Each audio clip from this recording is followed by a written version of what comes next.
¿Cómo le va, familia? Mauricio, qué placer. ¿Cómo va, Martínez? Bienvenido, ¿cómo anda? Bien, bien, en la lucha como todos. No noto bajoneado ahí, preocupado por tanta gente que uno va queriendo y que se va enterando que se ha contagiado. Bienvenido. Es realmente muy triste para nosotros ver compañeros que se enferman, que se contagian, que incluso lamentablemente hay que atenderlos en terapia intensiva, incluso algunos ventilarlos. Se han muerto colegas en esta semana, el doctor Cabral Venere, que incluso fue docente en el Colegio de Médicos del curso de cardiología. Ah, mira. La verdad que cuesta mucho porque, y cuesta mucho, vos tenés que pensar, lo vamos a relatar después, qué difícil para nosotros también es atender a nuestros compañeros, a los que trabajan con nosotros, a los enfermeros, los kinesiólogos, los que están trabajando. Es muy difícil, entonces realmente el agobio del personal médico es realmente terrible. Hay mucho cansancio y bueno, vas a ver después que hay una declaración del Consejo Médico de la Provincia de Buenos Aires. ¿Sabés qué me decía de Andrea de Sanidad? El responsable del gremio decía, ¿de qué nos sirve que nos digan que tenemos camas de última generación con respiradores y demás si no tenemos ni médicos, ni kinesiólogos, ni enfermeros, ni asistentes? Están vacías. El recurso humano es fundamental, claro. Es fundamental, porque vos fíjate, nosotros acompañamos a los enfermos que están en la cama solos, acompañamos a los familiares tratando de darles las noticias, acompañamos a nuestras familias con todo el miedo que está generado. ¿Quién nos acompaña a nosotros? Entonces, viste, el médico está preocupado por un montón de cosas, está tratando de solucionar problemas y de pronto también tiene un problema tal vez económico, que no puede pagar la luz, no puede pagar el gas y se le suma otra cosa más. Entonces lo que se le está pidiendo, sobre todo al gobierno, a los entes privados también, un reconocimiento económico como para que por lo menos un estímulo. Bueno, tomá, yo sé que está en una situación que están capeando este temporal, por lo menos un agobio menos, un problema menos que atender. Por estas horas hemos visto la manifestación policial pidiendo algo justo también, un reclamo absolutamente justo. Los médicos también. Julián, ¿tenés ahí, por favor, la posibilidad de poner el pedido? Esto es del Colegio de Médicos de la Provincia de Buenos Aires, lo repasamos, no lo leo, lo contás, Mauricio. Sí, simplemente lo que te estamos diciendo, ¿no? Un estímulo, un reconocimiento a lo que está haciendo los médicos sin descanso, muy agotados y con mucho malestar y bueno, de pronto darle algún tipo de respuesta para que las cosas más triviales, tal vez que sea la parte económica, se subsane de alguna manera. Creo que la sociedad entendió, como decís vos, es muy atinado el tema de ajustar a los policías los justos reclamos que han dicho. Bueno, nosotros no salimos a la calle. No rodeamos la Casa de Olivo, estamos acuartelados en los hospitales o en las clínicas tratando de solucionar el tema de los pacientes. Denos una mano, como decimos algunas veces, tengan algún tipo de compasión. Señores, esto es el consultorio Televisión Saludable. En segundos vamos a intentar conocer qué es Ready, ¿no? Vamos a charlar con alguien. Esto es para que sepan de qué va el programa. Nos vamos a involucrar con Rosario, que la cosa está verdaderamente complicada. Y nos vamos unos 12.000 kilómetros, un poquito más lejos, nos vamos a España. Vamos a charlar con el presidente del Colegio Médico de España para que nos cuente la situación allá, que no escapa ninguna realidad de la que pasa hoy por acá. Bienvenidos acá.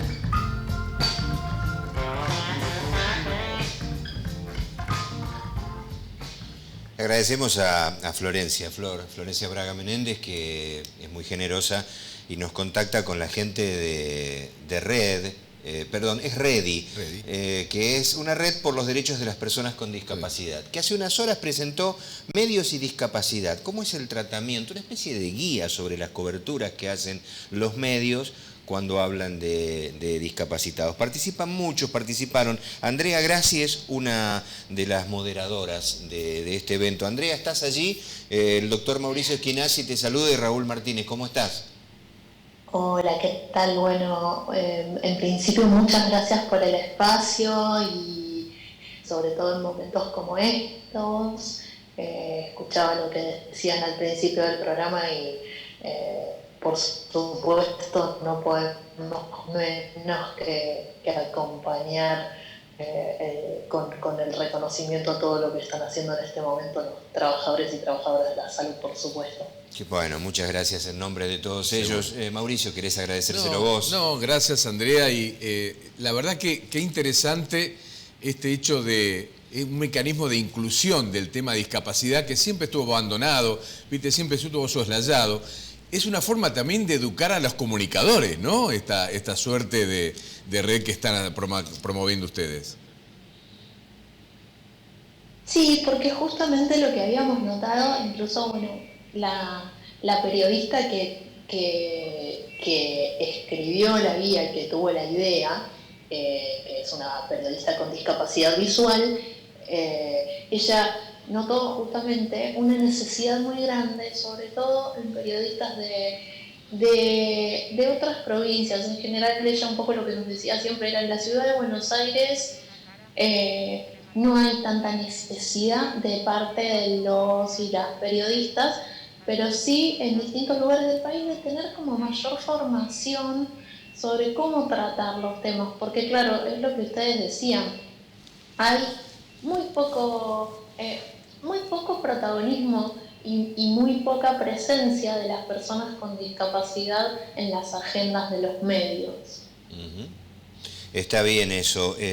A ver, sabemos que Nacho Levi, periodista de La Garganta Poderosa, ha participado del prólogo que vos has moderado y que Verónica González Bonet ha estado también formando parte de la redacción de la guía, ¿no? Contanos un poco más. Bueno, sí, la guía lo que tiene por un lado es un contexto, o sea, se hace hincapié en mostrar el contexto en el que estamos con respecto al abordaje de la discapacidad a nivel mundial, es decir, bueno, se toma como base lo que es la Convención Internacional de Derechos de las Personas con Discapacidad de Naciones Unidas. Por otro lado, se habla de lo que es, se describe lo que es el modelo social, en pocas líneas comento un poquito de qué se trata. Básicamente tiene en cuenta que no solo es importante tener en cuenta las limitaciones de la persona con discapacidad, que pueden ser limitaciones físicas, sensoriales, mentales, sino también el entorno, las barreras que hay en el entorno. Por ejemplo, una persona con discapacidad necesita ir a trabajar, pero no tiene un transporte accesible, o no hay una persona con discapacidad motriz, no tiene una rampa en la entrada del edificio donde está la oficina donde trabaja, y entonces hay una barrera del entorno que impide su participación y su inclusión en igualdad de condiciones. Eso por un lado. Y por el otro, más referidos a lo que es la guía en cuestión, lo que tratamos de hacer es dar ciertas recomendaciones para abordar la temática. Fundamentalmente, pensar en tener en cuenta a las personas con discapacidad como fuentes válidas, o sea, personas que podemos ser consultadas, y no solo para cubrir temas que tienen que ver con, en general siempre son temas que tienen que ver con sociedad. Tal vez hay una persona con discapacidad que se especializó en una determinada temática y puede ser una fuente válida. Esto es Ready, en este encuentro donde buscan reflexionar sobre cómo los medios tratan el tema de la discapacidad. Un cariño grande, gracias. Un besito grande, Andrea. Gracias a ustedes. Bueno, llévalo. En algún lugar del planeta seguimos. Dale.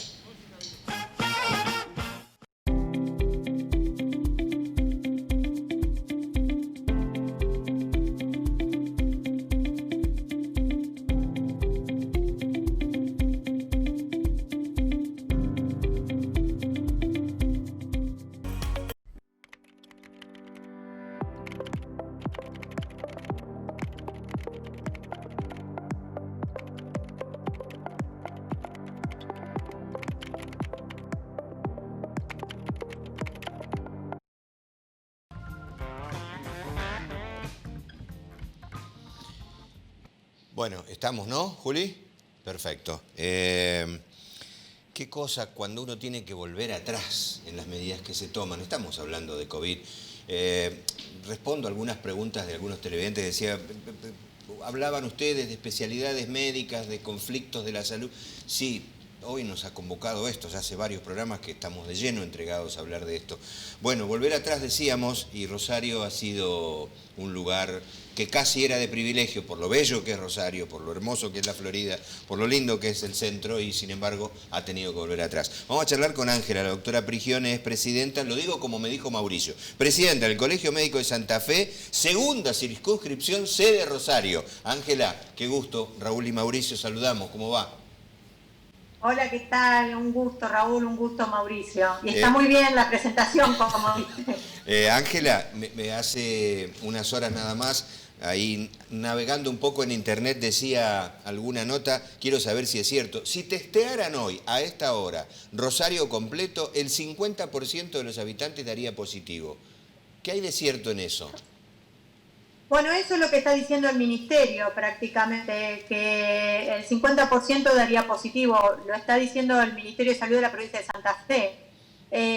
Una proyección que se está haciendo de los casos que se vinieron dando en las últimas semanas. Lamentablemente, ¿te acordás cuando nosotros tuvimos la otra entrevista? Estábamos en una situación privilegiada. Totalmente privilegiada, que lo decían ustedes, lo decíamos nosotros. Con una casi normalidad total teníamos nosotros al lado de ustedes. Sin grandes eventos masivos, teníamos una vida normal, podíamos ir a shopping, a restaurantes, a bares, pero bueno, sin contar con el tema de educación o deportes o cultura masivo, el resto era una normalidad. Bueno, la semana pasada, el viernes, el gobernador y el Ministerio de Salud dieron los anuncios, que fue una decisión muy difícil, extremadamente difícil. Nadie quiere perjudicar la economía, nadie quiere perjudicar a la comunidad en una cuestión de psicológica, socialmente. Pero acá, por ejemplo, en la provincia de Santa Fe, desde el principio, el gobernador Perotti en eso fue muy generoso, porque desde que comenzó acá en marzo la cuarentena, como en todo el país, creó un espacio de consultores de salud, digamos, él le puso comité de expertos, que son referentes de salud de toda la provincia de Santa Fe, y de áreas públicas y áreas privadas. La semana pasada, antes del anuncio que dio el gobernador, tuvimos una reunión muy extensa todos, que nos convocó el gobernador y el Ministerio de Salud, un panorama exhausto, muy detallado de cómo estaba la situación. Y acá, claro, no es lo mismo el centro y el norte de Santa Fe en este momento. Tienen otra dimensión de casos, están subiendo los casos, pero no la cantidad y el valor que tiene total de casos acá, el número total de casos en la parte sur de Santa Fe. Cuando hacemos esta reunión la semana pasada, que fue el de septiembre, realmente fue casi unánime el Consejo del Área de Salud de pedir un retroceso, porque a ese nivel teníamos las áreas prácticamente de sanatorios privados y públicos, hablaban de un 80% de camas críticas ocupadas.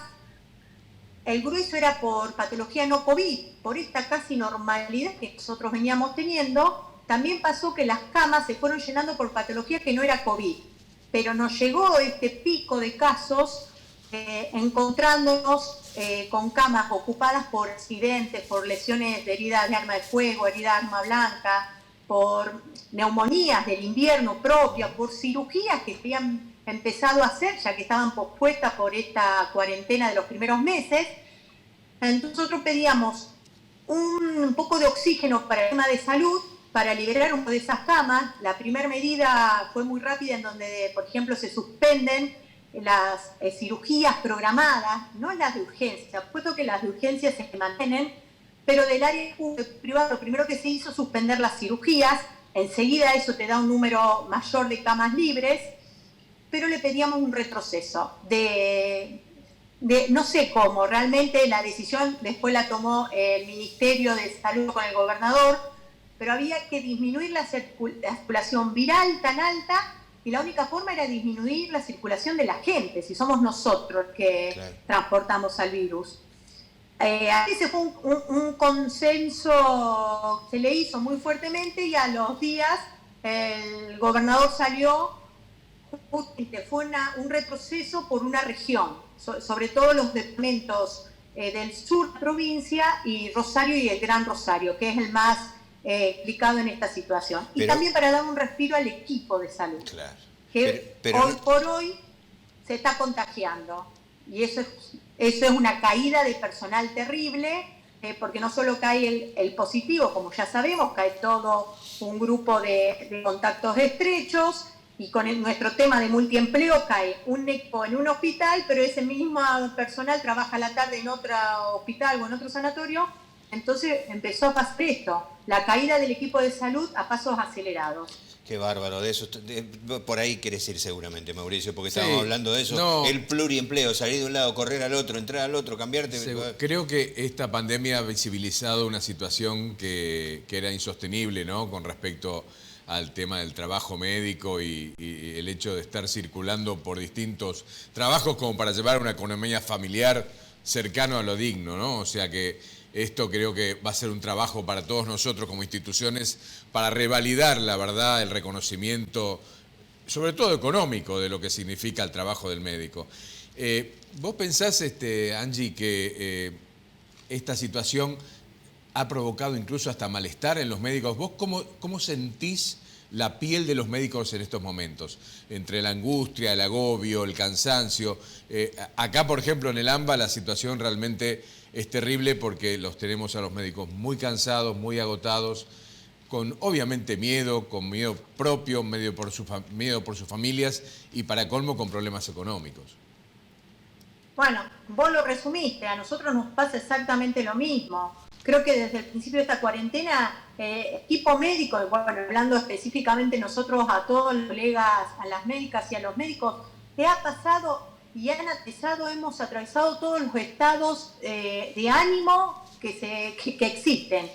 Porque primero del miedo a saber a qué nos enfrentábamos, de ir a estudiar, de saber que si hacíamos las cosas bien, de no contagiarnos, de no contagiar a nuestros familiares, de contagiar a la comunidad, de ser héroes cuando nos aplaudían, a ser villanos, como decimos, porque empezaron a tirarnos en los edificios, en los barrios, porque contagiábamos, y nos agarra, por lo menos en esta región que les ha pasado igual, totalmente con una carga de angustia y de trabajo, que están estresados al 100%, con esto de que ahora se están contagiando, y entonces también esta carga de miedo, del contagio, de contagiar a todos mis familiares, y con lo decimos siempre nosotros en las reuniones, el pluriempleo y lo mal pago que está la profesión médica.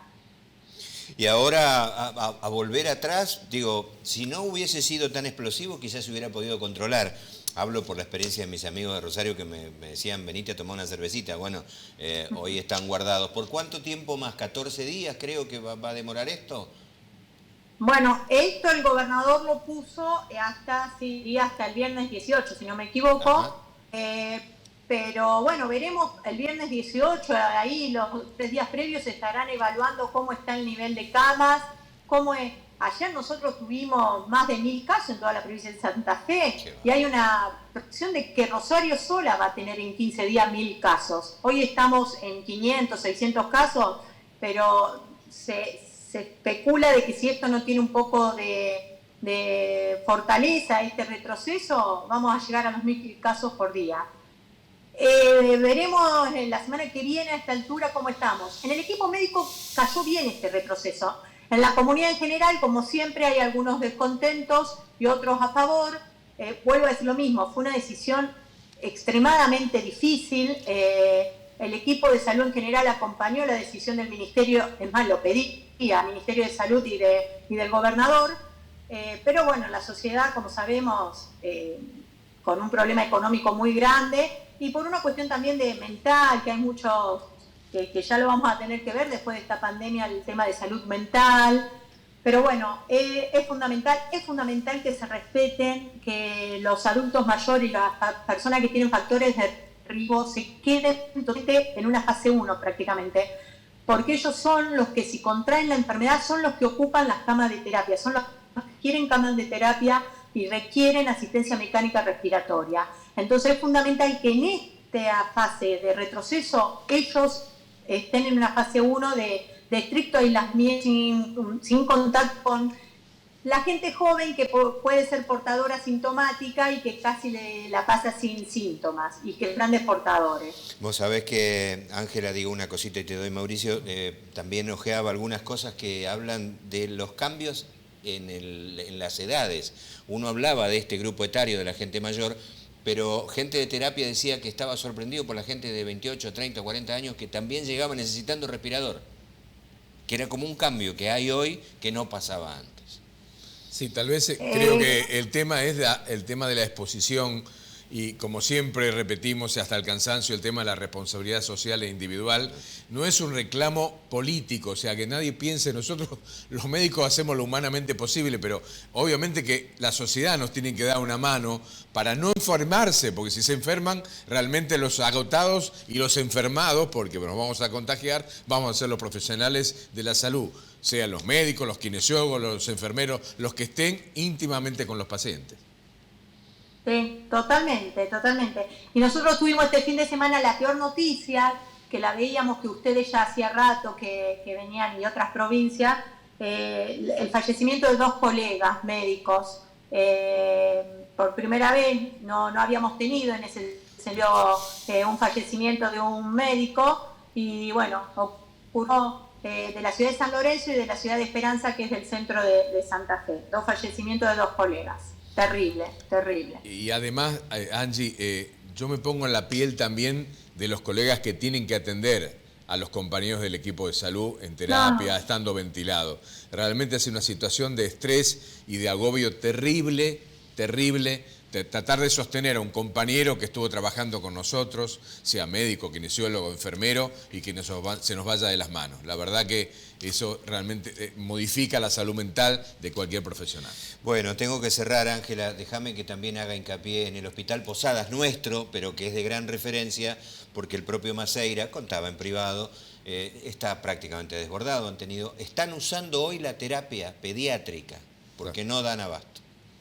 Bueno. Parece que uno los carga de malas noticias. Esta es la verdad y esta es la realidad, contado por la gente del lugar. Ángela, que todo mejore, volveremos a charlar, por supuesto. Un beso grande, sí, Angie. Que así sea. Un beso a grande. Disposición. Que ande todo bien. Dejamos los matecitos en la Florida para otro momento. Muchas gracias. Pero los vamos a retomar. Por supuesto. Gracias. La doctora Ángela Prigione hablaba de Rosario, hablaba de Santa Fe. Es complejo, ¿eh? Sí, y además... 1000 casos. Un detalle, el AMBA quedó, lo tenemos en esa meseta elevada, pero ahora se está extendiendo al interior del país. Vos sabés muy bien, tenemos este foco ahora en Rosario, Santa Fe está tratando de hacer todas las medidas, Santa Fe Capital, hablamos de no relajarse, tenemos Jujuy realmente colapsado, tenemos otras localidades como Río Negro, en Río Negro también localidades como Chipoleti y otras que están realmente comprometidas. Así que no es solamente lo que significa Capital y Gran Buenos Aires, sino también se está extendiendo al interior del país. Me dicen que tenemos la posibilidad de charlar con España.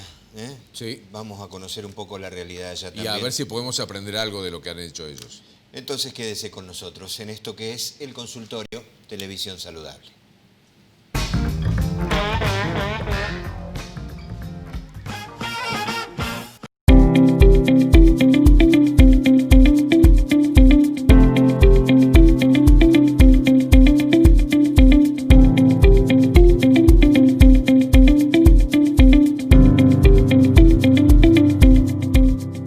Todavía estás a tiempo de empezar tu carrera universitaria. Inscribite en la Universidad de Morón desde tu casa. Con tecnología Blackboard. Consulta en www.venialaum.com.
aparatología de última generación para corregir los vicios de refracción como miopía, hipermetropía y astigmatismo.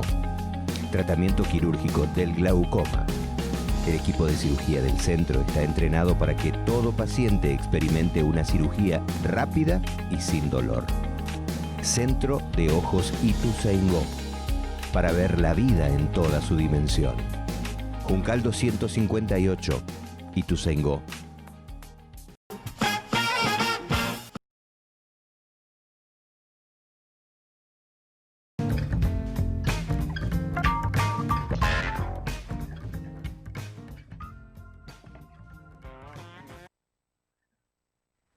Vamos en la apertura y que tiene que ver con la realidad en el primer mundo, como llaman, cómo estamos allá en España, cómo se está en España por estas horas. Vamos a saludar al presidente del Real Colegio Médico de España. Está el doctor Serafín Romero Aguit. Serafín, ¿cómo va? Bienvenido, muchas gracias. Y gracias por este tiempo. Muy amable. Gracias por dar la oportunidad de poder participar en un debate que nos afecta a todos. Qué bárbaro, ¿cómo estamos? Mauricio, ¿podés saludarlo antes de ir a un pequeño informe? ¿Qué tal, Serafín? ¿Cómo andás? Mauricio, andamos bien y bueno, me alegro mucho de verte, lo comentábamos antes y bueno, nos encontramos en una situación especial. Vamos a ver qué podemos hacer entre todos, ¿no? Vos sabés que nosotros tenemos que aprender mucho de ustedes. Así como son nuestra madre patria, en este caso son los pioneros, lamentablemente, de haber padecido coronavirus. Así que acá en la Argentina necesitamos mucho ahora de su experiencia. Así que ahora lo vamos a debatir. Muy bien, encantado. Serafín, en unos segundos compactamos unas imágenes de un pequeño disparador, le llamamos acá, del tema. A ver cómo está España y a ver si lo comparte. A ver, chicos, si lo ponen al aire, por favor. Las cifras de contagios en España han ido en aumento durante semanas y como el gobierno autonómico de Madrid no da abasto... No son buenas las noticias que llegan desde España, desde Europa en general, porque hay un rebrote de coronavirus importante. El virus se ha fortalecido este verano en Europa y hay países como España donde ya se habla sin tapujos de una segunda ola. Fecha de diagnóstico del domingo de ayer se han notificado 2.440 casos. Residencia Puerto Luz había logrado pasar la primera ola sin contagios, hasta que la semana pasada la situación dio un vuelco. Un residente que salía con frecuencia para recibir tratamiento médico dio positivo. Luego su compañero de habitación, y así hasta ayer, cuando los responsables informaron de 129 contagios. 13 ancianos han tenido que ser ingresados. Los hospitales están llenos y sigue llegando gente muy enferma. El único sonido proviene del desplazamiento urgente del personal médico y de las máquinas que mantienen a los pacientes con vida. Las cifras de contagios en España han ido en aumento durante semanas y como el gobierno autonómico de Madrid... Bueno, esta era un introito, un disparador. ¿Lo ha podido escuchar, Sebastián? ¿Serafín? Sí, con alguna leve dificultad, pero sí he podido escuchar este reportaje. ¿Cuánto de diferente es lo que hoy ocurre en España, en Madrid? A ver, cuéntenos un poco, por favor. Bueno, cuando hablamos de la situación a día de hoy, es una situación en España y iba a comentar también muy parecida a lo que está ocurriendo en Europa, aunque a día de hoy el país que más casos está notificando en la actualidad de casos positivos a la prueba PCR para coronavirus es España en toda Europa, pero estamos asistiendo a un aumento importante de los casos, tanto que en esta etapa, una vez pasada esta primera ola, ¿no?, de la pandemia en España, esta etapa que le hemos ido denominando de nueva normalidad, nos encontramos prácticamente en lo que podría ser una segunda oleada. Es verdad que los casos que se están viendo tienen mucho que ver con rebrotes en diferentes sitios, pero el número de casos habla en algunos momentos de una posible transmisión comunitaria, lo que ya nos llevaría a una situación que empieza a parecerse a la que tuvimos por el mes de marzo y abril especialmente, que fue especialmente dura en España, ¿no? El número de casos es muy importante. España ha pasado ya se acerca a los 550.000 casos diagnosticados desde que empezamos y estamos en una media de casos positivos por día de unos 4.000 casos positivos. Pararé en esta apreciación que quería hacer también no es la misma foto del número de casos que tenemos ahora que la foto que tuvimos en marzo. Y en marzo teníamos una foto especialmente de afectación de personas mayores, de afectación de alta gravedad, con una alta tasa de necesidad de ingresos hospitalarios y de utilización de unidades de cuidado intensivo, pero es porque especialmente no teníamos métodos diagnósticos para poder detectar aquellos casos asintomáticos o con síntomas leves, aquellos casos que permitieran aislar a tiempo y poner en cuarentena a muchos de nuestros ciudadanos. Esto conllevó a que efectivamente lo que estábamos detectando era cuando ya había casos sintomáticos, y hoy en día el porcentaje de casos asintomáticos se acerca de estos 4.000 y pico diarios, aproximadamente el 50% son casos asintomáticos y que se están detectando porque se están haciendo campañas de cribados, diríamos, para detectarlo, ¿no? Aún así nos preocupa porque están creciendo las cifras de ingreso y de UCI sin habernos desbordado, y con un horizonte que nos preocupa porque no queremos volver a la misma situación que tuvimos en estos meses. Qué bárbaro, Mauricio. Serafín, ¿cómo se testea en España actualmente? O sea, ¿hay testeos realmente masivos? ¿Vos entendés que realmente son suficientes? ¿Cómo se practica en lo diario? ¿Dónde se hacen los testeos? ¿Hay puestos sanitarios? ¿Hay que concurrir a alguna dependencia? ¿Cómo se maneja el tema de testeos en la actualidad en España? Sí, brevemente es importante comentar que cuando hablamos de España, España tiene 17 comunidades autónomas.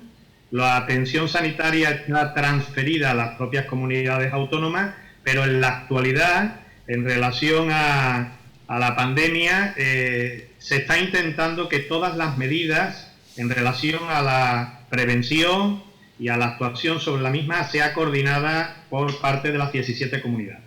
¿Esto qué significa? Que cuando hay que plantear algunos escenarios de uso de mascarillas, de espacios que se deban confinar o no se deban confinar, y de algunas otras medidas, se intente que sea igual en estas 17 comunidades. Para ello, está claro que en esta fase en la que nos encontramos, y viene ya previsto desde hace un tiempo, las herramientas que se están utilizando en España principalmente son el potenciar estas medidas preventivas que han demostrado que tienen efectividad, y es la distancia física, esencialmente la distancia social en su principio, que fue el confinamiento, y ahora la distancia física, la higiene, especialmente de manos, pero también de los espacios, y la última es la utilización obligatoria de las mascarillas en todas las comunidades autónomas. Y una parte importantísima para poder controlar es tener a disponibilidad una prueba que sea fiable para detectar a tiempo estos casos, ¿no? Al número de PCRs que se están haciendo en España a la semana pasa de los 600.000 PCRs en todo el país. Esto es un índice muy alto y que está permitiendo también detectar casos en estos estadios más asintomáticos, inclusive porque son PCR que se hacen en el momento en que aparece algún paciente que sale positivo, ¿no? Por lo cual ahora mismo lo que sí disponemos de un arsenal diagnóstico o presumiblemente de diagnóstico de sospecha que nos permite, ¿no?, poder actuar aislando más a tiempo e intentando mantener la cuarentena de todos estos contactos en todo el país con una sistemática para todos iguales. ¿Cuándo se realizan las PCR? Por supuesto en todos los centros sanitarios, ante la menor sospecha diagnóstica. También en los centros sanitarios están haciendo preventivamente para atender aquellos temas sanitarios que no pudimos atender durante la pandemia, las listas de espera quirúrgicas, especialmente intervenciones diagnósticas y terapéuticas, todas tienen una PCR previamente, y todos aquellos espacios en principio que eran brotes, se llamaban rebrotes en entornos reducidos, se hacía todo el contorno estos PCR. Esto está permitiendo que ahora mismo tengamos una cifra alta de detección y de control, a sabiendas que no solamente con esto basta, ¿no? Serafín, una pregunta más. ¿Se está haciendo solamente hisopados o también se toman muestras de saliva? Porque ahora acá en la Argentina, seguramente la semana próxima, va a haber también testeos a través de la saliva, que obviamente es mucho más sencillo, menos tal vez agresivo, más tolerado por parte de la gente. ¿Ahí se está haciendo saliva y hisopado? Principalmente hemos ido avanzando en mejorar, diríamos, la validez de esta prueba. Todos sabemos que estas pruebas tienen una discusión científica que no es del 100%. En su momento utilizamos mucho y se utiliza también en protocolos el tema de los anticuerpos, que nos permite saber el estado inmunitario, ¿no? Si estamos en un momento agudo o bien lo que tenemos es un reflejo de que aquí ya ha habido un contacto previamente. Se intensificó el número de PCR a la que me he referido y ahora mismo se están poniendo en marcha en las comunidades la prueba de saliva, que tiene la ventaja de que tenemos un diagnóstico rápido, aproximadamente casi en 15 minutos, ¿no? Y esto se está empezando a hacer masivo, ¿no? Hay una tendencia a facilitar, ¿no?, el acceso a pruebas y sobre todo a acortar el tiempo de diagnóstico. Nos preocupa, como científico, como experto, dos problemas con esto. Uno, el supradiagnóstico, el que estemos detectando partículas virales en estadios a lo mejor que no representan que hay una posibilidad de infectar, de que sean portadores. Aquí se han comentado una diferencia entre ser portador y porteador del virus, pero no transmisor. Y por otro lado, los falsos negativos, que también nos preocupa. Esa sensación de relajación que puede dar que en un momento determinado, por hacerme una prueba a día de hoy, me salga un falso negativo o un negativo hoy que puede revertir en los próximos 3 días. Luego estamos ahora mismo intentando, ¿no?, hacer lo mejor posible todo lo selectivo que tengan que tener estas pruebas para que tengan la fiabilidad científica y de aplicación sanitaria y asistencial que creo que tenemos que tener. Aún así, está claro que una de las mejores medidas que podemos tener es testar al máximo número de personas posible en el menor tiempo y en el menor tiempo diagnóstico que permita llegar, y en este caso se está empezando a utilizar principalmente ya la prueba de saliva. ¿Sí? Qué bárbaro está usted, que en 15 minutos se puede saber, es un tiempo supremo. Yo tengo una pregunta, pero por ahí llevado más a la conciencia ciudadana. Hablamos mucho con Mauricio en este espacio de nuestro país, de hasta dónde somos conscientes, que todo depende de cada uno de nosotros, de ser solidario para con el otro, si lo tenemos, si contagiamos o no. ¿En España esta cultura ciudadana, esta conciencia ciudadana existe? Sí, yo creo que a nivel mundial, pero me van a permitir que hable de España. Si alguien nos hubiera preguntado en España en febrero que toda la población se iba a confinar en domicilio y íbamos a tener un comportamiento como el que ha tenido todas las sociedades en general, pero la sociedad española, hubiéramos dicho que era impensable. Impensable. Y yo creo que parte de ese posible control que hemos tenido se debe mucho al compromiso de los ciudadanos que han hecho lo que se les ha pedido.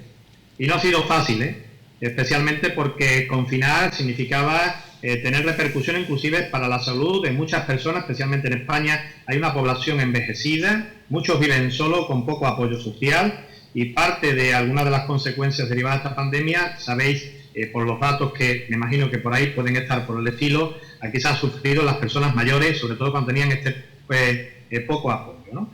Ahora, desde el Consejo General, hace ya casi, estamos hablando aproximadamente un mes, tuvimos que dar un golpe, en el buen sentido, de concienciación a la población, porque estábamos viendo comportamientos que, especialmente en el entorno sanitario, nos producían cierta indignación.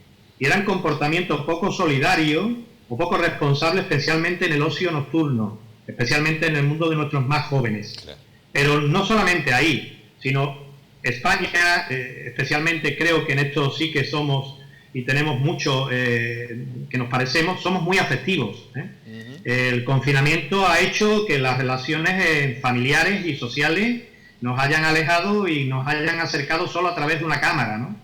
Y hemos tenido una cierta relajación de todos, ¿no? Porque usábamos la mascarilla o la máscara o como se comenta, nuestra mascarilla, pero cuando en el primer contacto, ¿no? Al final hemos tenido encuentros familiares, hemos tenido bodas, hemos tenido celebraciones que han sido parte importante del aumento del número de rebrotes, ¿no? No tanto de este ocio nocturno. Pero efectivamente yo creo que si hubiera que ponerle una nota a la sociedad como tal, creo que ha sido una nota alta y nos permite llegar aquí, pero eso no significa que le estamos pidiendo a día de hoy más responsabilidad a todos los ciudadanos, porque de momento es la única arma que tenemos para poder combatir a este tema y evitar, lógicamente, diríamos, cómo afecta a los sanitarios, a los médicos y al sistema sanitario en particular, pues lo que hemos vivido en estos meses.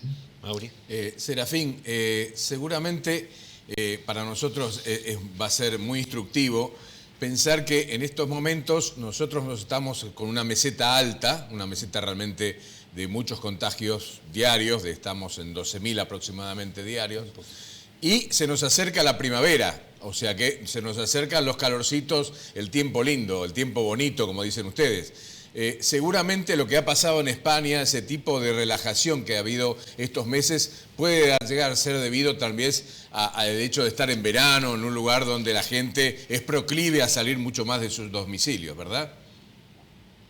Sí, efectivamente, comentabas al principio la oportunidad de poder ayudarnos, toda la comunidad científica, pero también social, tenemos un compromiso para poder alertar de lo que puede ocurrir. Todavía recuerdo en el año 2009 cómo mirábamos al cono sur en la evolución de la gripe que parecía que nos iba a desbordar y que Argentina en estos momentos era un referente de ver qué estaba pasando, ¿no? Tenemos un problema con este virus a día de hoy. Nosotros lo que podemos decir es que no es estacional. O sea, el virus ha seguido viviendo con nosotros en verano. Aquí en España y en algunas comunidades autónomas se elevan las temperaturas a 45 grados, y el virus ha seguido circulando. Por lo cual parece que el tema estacional, per se, la temperatura no tiene una gran influencia. Lo que está claro es que lo que tiene influencia es que parte de este aumento de casos ha sido porque hemos querido, porque era obligado, porque estamos obligados a recuperar los efectos económicos también de este confinamiento, porque nos enfrentamos a dos pandemias, la asistencial y sanitaria, que además solamente hay una herramienta para combatirla, que es la ciencia y la investigación, vacunas y un tratamiento si procede, y a la económica, que va a generar muchos problemas de salud y que tienen que ver mucho con este tema. Claro, ha llegado el verano, España es un país eminentemente turístico, pero es la época en que todo el mundo coge sus vacaciones y hay este intercambio que posiblemente está en la cuna o en la base de que ahora tengamos más casos. Entonces, por dar algún consejo, está claro que lo que tendremos que no bajar la guardia es precisamente mantener estas medidas de distancia física, de mascarilla, a pesar de que lógicamente viene una época donde vamos a tener y vamos a convivir más y más cercanos, ¿no? Bueno, dos cositas más para agradecerle su tiempo, Serafín. Nuestro país es de una economía golpeada, lo saben. Quizás España viva otro momento y otro tiempo. ¿Cuál es la realidad de los médicos que recién se inician? Porque aquí planteamos siempre en este espacio dignificar el trabajo médico con salarios que no son buenos, por supuesto, poniendo el frente, como decimos, estando en el frente de batalla, como decimos acá. ¿Cuál es la realidad en España de alguien que recién comienza y que se recibió? Sí, no, la profesión médica española, y yo tengo oportunidad con mis compañeros argentinos en el entorno de la Confederación Latino-Iberoamericana de Entidades Médicas, de debatir la situación del médico y especialmente también del médico joven, ¿no? Estamos todos de acuerdo en algo que hemos venido pidiendo ahora casi a gritos en esta pandemia, y es que efectivamente pedimos reconocimiento, inclusive hemos pedido dignidad, porque si hay algo claro, y está en todos los países...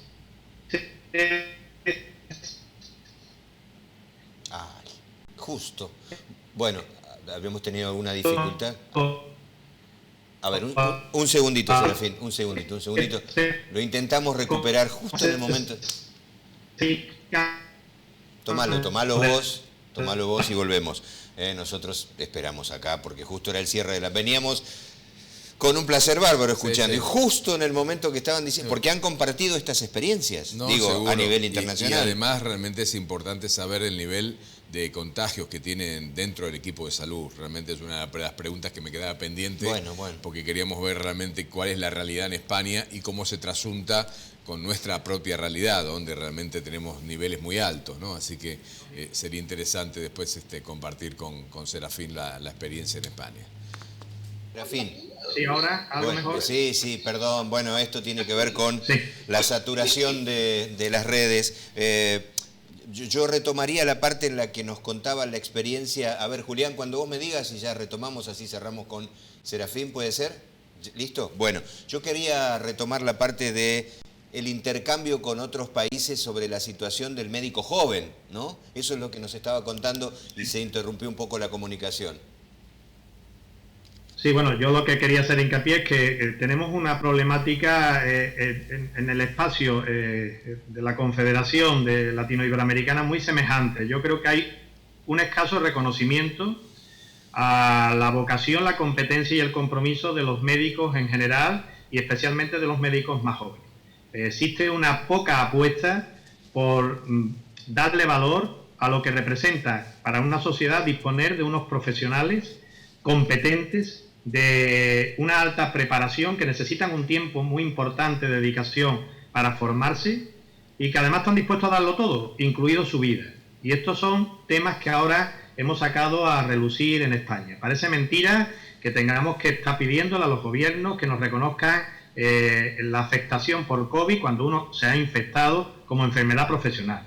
O no reconocer que la profesión médica es una profesión de riesgo cuando países como Perú se acercan ya a los 200 médicos fallecidos. Si sumáramos en todo el entorno CONFEMELE, que estamos en ello, las cifras en todo el mundo son tremendas, pero esto ha sido siempre. Los médicos no vamos a dejar a nadie atrás porque está en esa esencia de la vocación. Lo que pasa es que entendemos que también los países y los gobiernos juegan con esta vocación para pedirnos mucho más de lo que lleva este compromiso hipocrático. Por eso es un buen momento para pedir a los gobiernos, y lo pedimos en España, creo que en Argentina igual, de que tengan en cuenta el valor que representa de disponer unos profesionales muy bien formados, que dedican mucho tiempo a formarse y que en estos momentos dan lo mejor que tienen, ¿no? Es una gran oportunidad y los problemas pueden ser valorar o cambiar por el número económico, pero es igual, estamos en el mismo tema, es reconocimiento y dignidad de una profesión que yo creo que se lo merece, porque vamos a estar siempre independientemente de estas causas, pero creo que estamos en un momento de reconocimiento. Mauricio, la última. Sí, Serafín, vos sabés que acá en nuestro país estamos diciendo que tenemos infectados, tenemos muertos y tenemos secuelados, o tenemos colegas con secuelas importantes derivados del COVID. Así que evidentemente en este tiempo se ha abusado mucho de nuestra vocación y la idea fundamentalmente que, bueno, ya se visibilizó ante nuestra sociedad el compromiso y el involucramiento que tenemos los profesionales con todos los pacientes, a pesar de todos los riesgos que se han corrido. Así que estamos en esa lucha. Lo que último que quería preguntarte, el nivel de afectación del equipo de salud en España, o sea, ¿cómo está el equipo de salud con respecto a los contagios, muertos, infectados? Sí, por concretar, antes comentaba que las cifras, y en esto es algo que estamos siendo muy escrupulosos para que no se pierda la memoria de ninguno de nuestros compañeros y compañeras. Hasta la fecha son 62 los médicos y médicas fallecidos en España, víctimas de la COVID y en el ejercicio de la profesión, ¿no? En España hay dificultad para saber el número de médicos, pero hay 60.000 profesionales sanitarios infectados. Ahí pueden entrar enfermeros y otros, pero estamos hablando de una cuantía aproximada de unos 25.000 PCR positivos en profesionales sanitarios hasta la fecha. Es muy alta, sobre todo ha sido muy alta, pero ha sido muy alta porque no teníamos material de protección. Esto ha sido esencial, pero tampoco teníamos métodos diagnósticos para nosotros mismos. Los equipos se han contagiado, posiblemente con algún asintomático, y nos hemos contagiado entre nosotros, pero esencialmente por la falta de mecanismos de protección. Si tuviéramos que especificar cuál es el estado de ánimo de la profesión española a día de hoy, es que hemos pasado un poco de la esperanza al abatimiento y estamos en una situación, diríamos, de resignación, hemos pasado a indignación.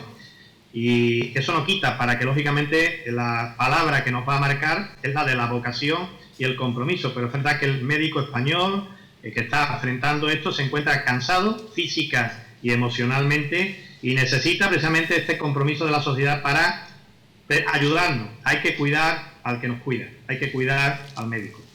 Bueno, Serafín, cierre usted en 30 segundos. Imaginamos un futuro y no lo vemos. Imaginamos un mañana y está complicado. ¿Cuál es la visión, cuál es la mirada de usted desde ahí, desde España? Sí, nosotros somos profesionales de la medicina y nosotros tenemos muy claro que de esta pandemia solo nos salva la ciencia y la investigación. Hay que hacer todo lo posible, y se está haciendo, y creo que todo lo posible más que haya que hacer, porque la ciencia es lo que nos sacará. La ciencia y la investigación es disponer de una vacuna o del mejor tratamiento. Y después hay un componente de esta profesión que la vamos a tener. Una vez que lo tengamos, no hay que dejar a nadie atrás, ¿no? Este es otro de los grandes temas y ahí está la responsabilidad que vamos a poner. Pero yo les mando un mensaje de esperanza, porque yo creo que la ciencia y la investigación van a hacer factible que venzamos esta pandemia, pero eso no significa que nos crucemos de brazos, porque no estamos exentos de que esto se repita en el tiempo de otras formas. En Europa habíamos tenido la sensación de que no éramos vulnerables y hemos demostrado que donde tenemos grandes avances científicos y en ejecución de cirugías de alta resolución, trasplante, hemos sido incapaces de poner en marcha rápido lo que en el siglo XIX se hacía de forma muy habitual, que es precisamente el aislamiento, la cuarentena y estas medidas preventivas. Nos ha cogido fuera de juego y sin prevenir. Aprendamos de las lecciones y una confianza para todos los ciudadanos y pedirle, lógicamente, responsabilidad. Mauricio. Bueno, Serafín, un abrazo enorme a la distancia y esperemos vernos pronto para poder seguir discutiendo todas nuestras interesantes discusiones, que realmente ese debate enriquece a todos. Además, como dijo Serafín, por ahí nos mueve el afecto, somos de abrazarnos. Creo que ya con que Messi se quede en el Barça está todo mejor, ¿no? Bueno, ha mejorado un poquito también las cuentas del fútbol español, que se quede en el Barça, ¿no? No, bueno, Messi para España es todo... Bueno, tenemos la suerte de disponer, y esto ya sí, para que sirva para relajarnos, creo. Claro. A cualquiera que le pueda gustar el fútbol, hemos tenido la suerte hasta la fecha de disfrutar del mejor futbolista, creo yo, posiblemente entendemos en España. Yo no soy del Barcelona, pero hemos tenido esa de suerte, pero da igual que sea uno del Barcelona o argentino, Messi está por encima del Barcelona, inclusive, perdonadme, hasta de Argentina. Es el mejor futbolista que tenemos, ¿no? A ver si alguna vez tenemos un equipo de Córdoba ahí ligando las ligas mayores, ¿eh? Bueno. Sí, bueno, claro que sí. Tenemos dos Córdoba. Podríamos hacer algún encuentro, Córdoba en España y Córdoba en Argentina. Doctor, un abrazo. Tenga paciencia si lo volvemos a convocar. Ha sido muy generoso y de una claridad suprema. Un fuerte abrazo desde Argentina. Gracias. Un fuerte abrazo a todos mis amigos y a mis colegas argentinos. Nos vemos. Gracias, doctor. Hasta luego. Qué placer. Bueno. ¿Sabés por qué hablamos de Messi? Porque era indudable aflojar con alguna cuestión. Son las 7:30. Bueno, es otro horario, son 5 horas de diferencia. Nos esperó Serafín Romero Aguit, presidente de los del Real Colegio de Madrid. Fue clarísimo, ¿no? No dista tanto la realidad del médico. No, y creo que nos está también dando un avance de lo que ellos han padecido, este rebrote, por el tema de la gente que de pronto no apeló a esa responsabilidad social que tiene que tener, y obviamente la individual de cuidarse, y bueno, el hecho de estar en verano y bueno, salir mucho más y tener mucho más tipo de contacto ha provocado este rebrote. Bueno, esto es un foco de atención ahora que empiezan los días lindos, nuestra primavera y seguramente el verano, y no vamos a tener la vacuna, tener sobre todo el control que tenemos que tener sobre los aspectos de la responsabilidad. Cuídate vos y los tuyos, cerrá como es habitual. Nos vamos. Bueno, usted ya lo vio, el consultorio continúa atendiendo. Abrimos la puerta. Ahora desde internacional, ¿no? Abrimos la puerta. Así que pase el que sigue, por favor, gracias por todo. A cuidarse, decíamos, familia, la vida es una sola y pasa tan rápido. Placer escuchar otras voces. Gracias, hasta la semana que viene.